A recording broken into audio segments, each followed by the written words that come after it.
सरस्वती भाजे विर्वाजिनीवते दीनामविक्रवतो चोदयित्रे सुनतानां चेतं ते सुमतीनां यज्ञं ददे सरस्वती महोरणा सरस्वती प्रजेतु केतूनाम्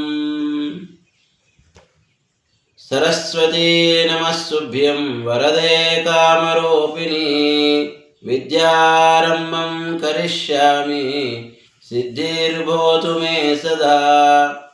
మరి శివరాత్రి ముందు వచ్చేటువంటి మాఘమాసములో శ్రీ పంచమి వసంతాలతో కూడిన వసంత పంచమి, మరి అమ్మవారు చదువులకు నిలయము, చదువులకు అధిదేవత, చదువులకు మహాశక్తి స్వరూపిణి, ఆమెనే విద్యా ప్రదాయిని. అందుకు విద్యా వినయ సంపన్నం. విద్య అనేటువంటిది మానవుడికి వినయముతో కూడిన విద్య అతి ఉత్తమమైనది. విద్య ఎంత అభ్యాసం అవుతుందో సంస్కారం కూడా అంత అభ్యాసం కావాలి. విద్య ద్వారా వినయం పెంచుకోవాలి. విద్య ద్వారా మనిషికి సంస్కారాన్ని నేర్చుకోవాలి. నాటి యొక్క కాలములో వేద వాంగ్మయాలు, స్మృతులు, పురాణాలు కూడా చెప్తున్నటువంటి విషయం ఏంటంటే, గురుకుల పాఠశాలలు, సరస్వతి శిశు మందిర్లు. సరస్వతి అంటే చాలు సత్, సత్యమైనటువంటి తల్లి, సత్ సత్వగుణ సంబంధము, సత్ సత్వాక్యము, సత్ మధురముతో కూడినది, సత్ సత్యముతో కూడిన చదువు నిత్యమై ఉంటుందని, సత్ సత్యమైనటువంటి మార్గము అందరూ ఆచరించేదని, సత్ సత్ అనేటువంటి విషయంలో సమస్తమైనటువంటి దేవీ దేవతలకు కూడా ప్రీతికరమైందని. అందుకే వినయం విద్యకు భూషణము లాంటిది. అందుకే అస్త్రభూషణం మస్తక భూషణం అనాలి. అంటే అస్త్రము అనగా చేతిలో, కరములో భూషణం అంటే కరములే సరస్వతి. ఆ చేతి లోపల మనం పుస్తకం పెట్టుకుంటే చేతుకు ఆ మస్తకానికి ఉన్నటువంటి విద్య ఎప్పటికీ ఉంటుంది. అందుకే మాటతో కూడిన మధురమైనటువంటి స్వరూపము అమ్మవారు. అందుకే బ్రహ్మాండ పురాణము కానీ వేద వాంగ్మయంలో కానీ అమ్మకు చాలా విలువ ఉంది. వీణా వాణి విమల సరస్వతి. అందుకే నాభియందు నాట్యమాడే సరస్వతి. నాలుక మీద సరస్వతి అనే తత్వము దగ్గర సంబంధం ఉంది. అందుకే నాలుక మీద పిల్లలకు కూడా అక్షరాభ్యాసం చేయిస్తుంటారు. దాన్ని ఓం ఐం సరస్వతే నమః, ఓం నమఃశివాయ సిద్ధిన్నే నమః అని అక్షరాభ్యాసం చేయించాలి. అందుకు పిల్లలకి అక్షరాన్ని, క్షరం అనగా శరీరములో ఉన్నటువంటి తత్వాన్ని వల్ల విద్య జ్ఞప్తి కోసము, విద్యతో కూడిన జ్ఞానము, విద్యతో కూడిన విషయము, విద్య ద్వారా సమస్త ప్రపంచాన్ని తిరిగినట్టుగా, విద్య ద్వారా సమస్త లోకాలని సంచరించినట్టుగా, విద్య ద్వారా వినయ సంస్కారం కలిగి ఉంటే చాలు. అందుకే సరస్వతి కొందరిది, లక్ష్మి అందరిది. అందుకే ఈ యొక్క మాఘ పంచమి, దీన్ని శివరాత్రి ముందు వచ్చిన పంచమితో ఋషులు మునులు కూడా అమ్మవారిని సరస్వతీ స్వరూపకంగా మరి ఆమెకు తేనెతో అభిషేకించాలి. అమ్మని తేనెతో అభిషేకం చేయడం ఏంటంటే, తేనె ఏ విధంగా సేకరణ జరుగుతుంది, మధు అనేటువంటి తత్వంలో మధు అనేటువంటి తేనె 1000 పువ్వులు, 1,00,000 పువ్వులతో కూడిన ఆ తుమ్మెద ఆలి అనేకమైనటువంటి మకరందాముతో కూడిన తేనె తీసుకొచ్చి పెడుతుంది. అందుకే పిల్లలకు కూడా మంచి మధురంగా మాట్లాడేటట్టు, మధురమైన విద్యను ఇచ్చేటట్టుగా మీరు తల్లిదండ్రులు ప్రయత్నం చేయండి. ఎందుకంటే తేనెతో కూడినటువంటిది మరి నాలుకకు దగ్గరగా, నాలుకని మరి తేనెతో మనం చేస్తూ ఉంటే పిల్లలకు వాక్చాతుర్యము, విద్య, జ్ఞప్తి, అదేవిధంగా మధురమైనటువంటి గానము, రాగము అన్నీ కూడా అభ్యాసం అవుతాయి. ఎందుకంటే లక్షల మాటలు నేర్చుకునేదానికంటే అందులో లక్షలు మాట్లాడుతుండగా మధురంగా మాట్లాడు అని అందులో మీకు 100 మాటలు తెలుస్తుంటాయి. 100 మాటలలో మరి మధురంగా మాట్లాడేటువంటి 10గా ఉంటాయి. అందుకే గురువు ద్వారా గురుముఖంగా మరి సరస్వతీ నమస్తుభ్యం ఆ అమ్మకు నమస్కారం చేసినటువంటి విద్య సాధన అనేటువంటి తత్వం కూడా పిల్లలలో నేర్పుతూ ఉంటే మరి ఆ నమస్తుభ్యం అంటే పిల్లలకు సంస్కారం, పెద్దల పట్ల గౌరవం, గురువుల పట్ల గౌరవము, విద్య పట్ల గౌరవము, చదువు పట్ల గౌరవము ఉంచినప్పుడు వినయ సంపన్నులు అవుతారు. మీ పిల్లలే మీకు ఆస్తులు. ఆ పిల్లలు ఆస్తులు అన్నప్పుడు పిల్లల్ని ఏ విధంగా అంటే వినయముతో, విజ్ఞానముతో, జ్ఞానముతో వాళ్ళని మంచి సమర్థులను చేయండి. సమర్థమైనటువంటి స్థితి తెలియజేయండి. విద్య ద్వారా అనేక కోణాలలో ఒక టీచర్ కావచ్చు, ఒక లాయర్ కావచ్చు, ఒక డాక్టర్ కావచ్చు, ఒక అనేకమైన సంస్కృతి భాషతో సైన్సిస్ట్ కావచ్చు, అనేకమైనటువంటి రంగాల్లో ఆరితేరవచ్చు. కానీ విద్యతో కూడిన వినయము, సంస్కారం ఉంటే ఆ విద్యకు ఇంకా విలువ పెరుగుతూ ఉంటుంది. అందుకే విద్యని విలువ పెంచండి, గౌరవించండి, గౌరవాన్ని పెంచండి. మీ పిల్లలకు సరస్వతీ నమస్తుభ్యం వరదే కామరూపిణి. కోరికలకు పిల్లలకు అనేకమైన ఆట వస్తువులు ఇస్తున్నారు. పిల్లలు ఏది కావాలంటే అది కొనిస్తున్నారు. పిల్లలకు ఏది కావాలంటే అది ఇస్తున్నారు. ఆ కోరికలు ఎన్నన్నా ఉండుగాక. ఆ కోరికలకు తగ్గట్టుగా పిల్లలకి మంచి చిన్న కథలు చెప్పండి. సరస్వతి అంటే ఏంటి, సంగీతం అంటే ఏంటి, చదువు అంటే ఏంటి, చదువులో ఉన్న విద్య, వినయంతో ఉన్న విద్య ఏంటి, చదువుతో కూడినది నీకు ఏం సంపాదించగలుగుతావు. మీ పిల్లలకు చదువు సంపాదించి మీరు పెట్టడానికి ధనం సంపాదించి పెడతారేమో కానీ విద్యను సంపాదించి పెట్టలేరు. అందుకే పిల్లలతో కాలక్షేపం, పిల్లలతో గడుపుతూ పిల్లలకు మంచి విద్య, చిన్న దైవంతో కూడినది గణపతి కథ కావచ్చు, సుబ్రహ్మణ్య స్వామి కథ కావచ్చు, సరస్వతీ కథ కావచ్చు, దేవి భాగవతములో కావచ్చు, ఏదైనా మీ చిన్న పొడుపు కథలతో, చిన్న పలుకులతో మీ పిల్లలకు చిన్న కథలు చెప్తూ ఉంటే ఆ పిల్లలలో మంచి మార్పు వస్తుంది. ఆ మార్పు మన ధర్మం వైపు నడిపిస్తుంది.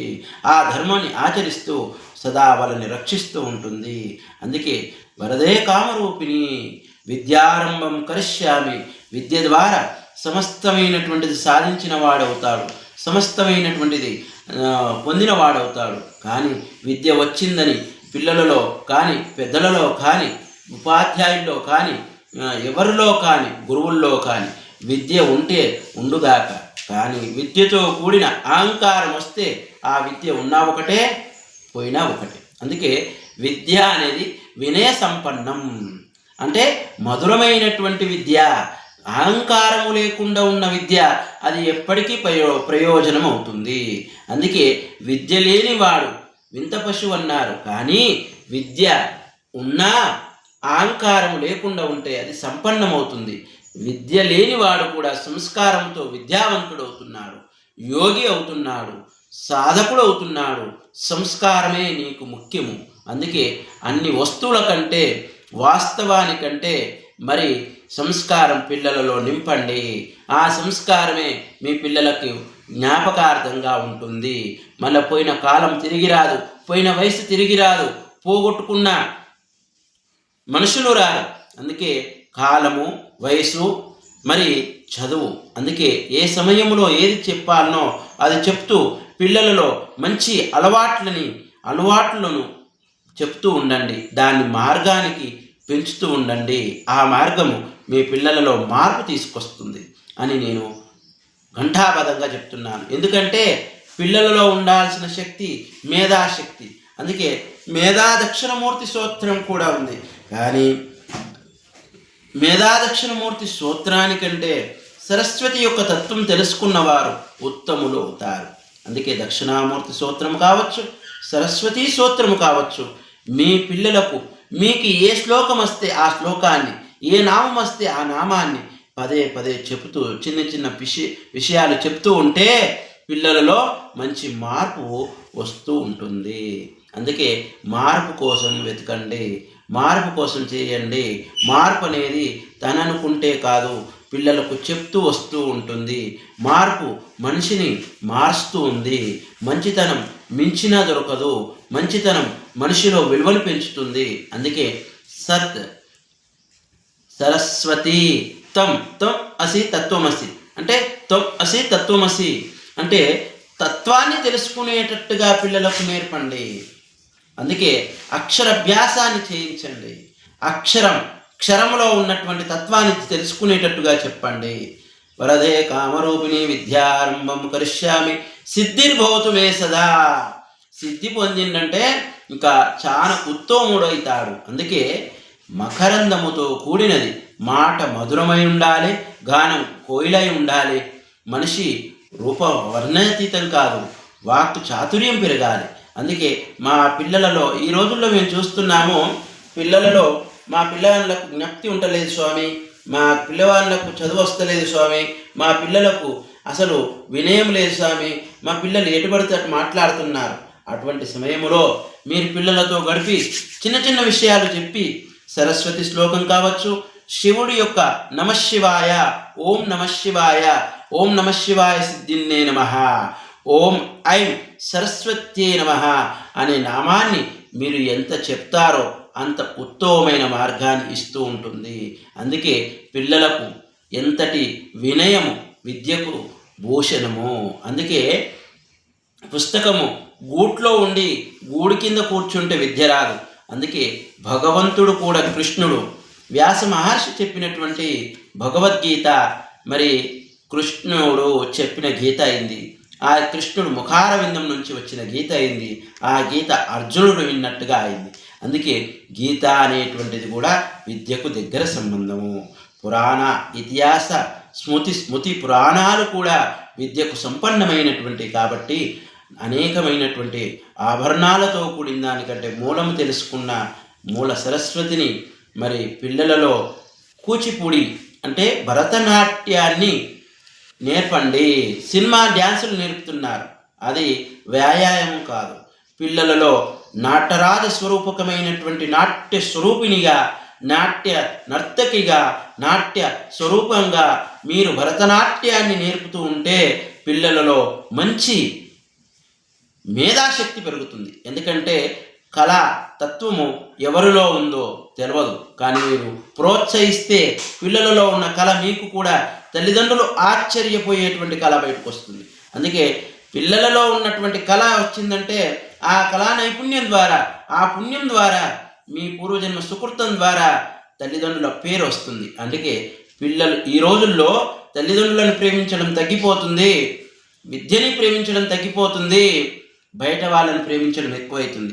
ఆ బయటపడి మోహంలో పడిపోతున్నారు. అందుకే ఆ మోహం నుంచి దూరం ఉండండి, ఆ మోహం తొలగించండి, విద్యని ప్రేమించమనండి, మీ తల్లిదండ్రులను ప్రేమించుకోమనండి, మీరు పిల్లలకు ప్రేమ పంచండి, మీ పిల్లలు మీకు ప్రేమ పంచేటట్టుగా చేసుకోండి. చిన్న చిన్న పొడుపు కథలు చెప్తూ దేవాలయానికి తీసుకురండి, దేవాలయం వైపుకు తీసుకెళ్ళండి. ఏ దేవాలయం మనకు నచ్చుతుందో ఆ దేవాలయం గడపండి. ఒక గంట సేపైనా దేవాలయ చరిత్ర, దేవాలయంలో ఉన్నటువంటి దేవత గురించి, దేవాలయంలో ఉన్నటువంటి దైవం గురించి కూడా పిల్లలలో మంచి విషయాలు చెప్పండి. సత్యం వద ధర్మం చర అనేటువంటి విషయం చెప్తూ ఉంటే, సత్యం అంటే ఏంటి? సత్ అంటే సరస్వతీ స్వరూపిణి. అందుకే సిద్ధిన్నే నమః అంటే సత్ అనేటువంటి సత్యమే సరస్వతి.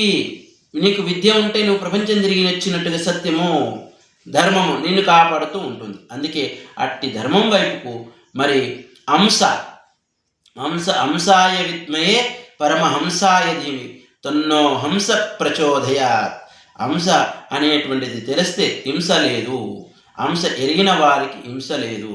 అందుకే అమ్మవారి దగ్గర ఉండే వాహనం హంస, పాలను నీళ్లను వేరు చేసే గుణము. అట్లాగే మీ పిల్లలలో కూడా మంచి చెడు అనే విషయాలని గ్రహించి మంచి విషయం వైపుకు పాల పరమాత్మతత్వంగా, పాలలో ఉన్నటువంటి క్షీర సముద్రంగా, పాలలో ఉన్నటువంటి స్వరూపాన్ని పిల్లలకు నేర్పితే ఎంత బలమో, అట్లాగే పాలు ఇస్తున్న తల్లి పిల్లకు, తల్లి పాలిస్తూ ఉంటే ఆ తల్లి పాల ద్వారా పిల్ల ఎదుగుదల ఉంటుంది. అట్లాగే మీ పిల్లలకు కూడా మంచి విషయాలు చెప్తూ ఉంటే మీ పిల్లలు ఎదుగుదలలో ఉంటారు. అందుకే పిల్లల యొక్క తత్వం తెలవాలి అంటే మరి అంశాయ విద్మయే పరమాత్మ స్వరూపులు బాలవాక్కు బ్రహ్మవాక్కు, అట్టి బాలవాక్కుని పిల్లలకు నేర్పేటట్టుగా మీరు మన పాశ్చాత్య దేశాల గల వారి మాటలు నేర్పినా అవి పనికిరావు. కానీ మా పాశ్చాత్య దేశాల గల వారి మాటలు పలికినా సత్యమైనటువంటి పలకండి, అవి నిత్యమై ఉండాలి. మన భారతీయ సనాతన ధర్మ సంస్కృతి స్మృతులు, భారతీయ సనాతనమైనటువంటి ఋషి సంపత్తి పలికిన మాటలు, ఋషులు చెప్పిన వాంగ్మయాలు, ఋషులు చెప్పిన వేదాలు, ఋషులు చెప్పినటువంటి విషయాలు మీ పిల్లలకు చెప్తూ ఉంటే సత్సర్వంతో ఉండి అన్ని సత్యము తెలుస్తూ ఉంటుంది. అందుకే పిల్లలకి మంచి నుదుట బొట్టున పెట్టి తిలకం ధరించి కస్తూరి తిలకం లాలాటిపటలే నుదుట బొట్టు పెట్టండి. విద్యకు వినయంగా ఉంటుంది. అందుకే అమ్మవారు పసుపుతో పెట్టుకొని మనం తినే దాంట్లో పసుపు వేసుకుంటున్నాం. అందుకే పిల్లలకు నుదుట బొట్టును పెట్టండి, చేతికి గాజులు వేయండి, మంచి జడ వేయండి. అమ్మవారు ఏంటంటే భరతనాట్యములో మీరు చూడండి, భరతనాట్య విషయములో ఆ భరతనాట్యములో ఉన్నటువంటి ఆ అలంకార భూషణం చూస్తే మహాలక్ష్మి, మహాసరస్వతి, మహాగౌరి, ఆ శారదా శారదా శారద అన్నట్టుగా ఉంటుంది. ఇప్పుడు చూస్తున్నాం ఒక్కొక్కరు డ్యాన్సులు, పిల్లలలో డ్యాన్సులు చేస్తూ ఉంటే ఎంటికలు ఎరవబోసి ఆ డ్యాన్సులు చేస్తున్నారు. అది సత్యము కాదు, అది నిత్యము కాదు, అది వికారమైనటువంటి తత్వం. నాకు తెలిసిన మట్టుకైతే మన సనాతన సాంప్రదాయాన్ని ఆచరించేటట్టు పిల్లలలో మీరు మార్పు తీసుకురండి. పిల్లలకు విద్యతో కూడిన వినయం చెప్పండి అని నేను విజ్ఞప్తి చేస్తూ, ఇంకా ప్రతి ఒక్కరు కూడా మరి దేవాలయానికి దర్శనానికి పిల్లల్ని తీసుకెళ్లాలని ఆశిస్తూ, మరి సరస్వతి యొక్క కటాక్షము, ప్రణోదేవి సరస్వతి, ప్రణవాక్షరం ఏకాక్షరంతో కూడిన తల్లి, ప్రణోదేవి సరస్వతి వాజే బిరువాజనీవతి, వాక్తో వచ్చినది. వాక్ అంటే మాట. పిల్లలలో ఉన్నటువంటి కవిత్వం కావచ్చు, కవి కావచ్చు, రాగం కావచ్చు, రాగిని విద్యతో కూడా రోగాన్ని పోగొట్టే శక్తి ఉంది, సంగీతానికి కూడా సామర్థ్యం ఉంది. అందుకే పిల్లలకు నేర్పండి. పిల్లలకు భగవంతుని యొక్క శ్లోకాలు, అష్టకాలు, స్తోత్రాలు చెప్తూ ఉండండి. తల్లిదండ్రుల యొక్క బాధ్యత. ఈరోజు మేము బిజీ ఉన్నామంటే రేపు మీ పిల్లలు కూడా మీకు ద్రోహం చేసిన వాళ్ళు అవుతారు. ఆనాడు చెప్పలేవమ్మా మేము ఈరోజు ఏం చేయగలుగుతామంటారు. కానీ కాలం పోయిన కాలం తిరిగి రాదు, పోయిన వయసు తిరిగి రాదు, పోయిన క్లాస్ మళ్ళీ రమ్మంటే రాదు. అందుకే పిల్లలకు మంచి విషయాలని జ్ఞప్తిగా చెప్తూ ఉండాలని ఆశిస్తూ, మరి ఇక్కడ ఈ లింగేశ్వర గుట్ట ఆశ్రమములో కూడా మరి అమ్మవారు లలితా త్రిపుర సుందరీ దేవిగా ఆ తల్లి విరాజిల్లుతుంది. ఆ తల్లి యొక్క అనుగ్రహం కూడా పిల్లలకు, పెద్దలకు, భగవద్బంధువులందరికీ ఉండాలని ఆశిస్తూ, మరి అందరికీ పిల్లలకి మంచి సంగీతం వైపు కూడా, మంచి సంస్కారం వైపు కూడా తీసుకెళ్లాలని కోరుకుంటూ మా వానికి విరామం చేస్తూ, ఓం అసతో మా సద్గమయ తమసో మా జ్యోతిర్గమయ మృత్యోర్మా అమృతంగమయ. ఓం శాంతి శాంతి శాంతి. బోల్ జగదంబేశ్వర పాలి మాతా కీ జై.